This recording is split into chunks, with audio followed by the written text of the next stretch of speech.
Today we learn about sense organs.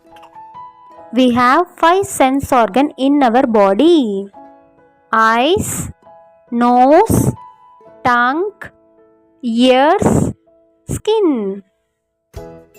Eyes gives us sense of sight. We can see different things around us. We can read books with the help of eyes.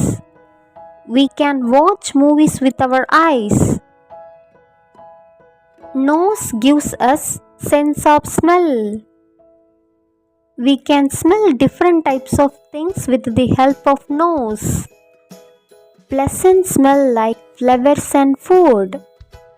Odor smell like dustbin and socks. Tongue gives us sense of taste.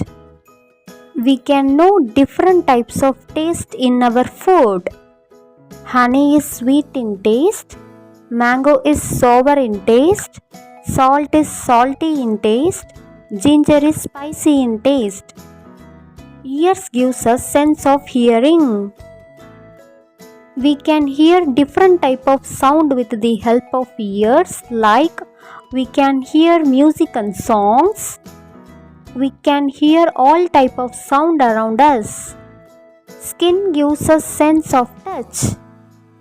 We can feel difference between object with the help of skin. Hot and cold, soft and hard, fluffy and thrown. We have 5 sense organs in our body. Eyes, sense of sight. Nose, sense of smell. Tongue, sense of taste. Ears, sense of hearing. Skin, sense of touch. இந்த video உங்களுக்கு பிடிச்சிருந்தா like பண்ணி share பண்ணுங்க. இந்த மாதிரி videos பார்க்க நம்மளோட சேனலை மறக்காம சப்ஸ்கிரைப் பண்ணுங்க.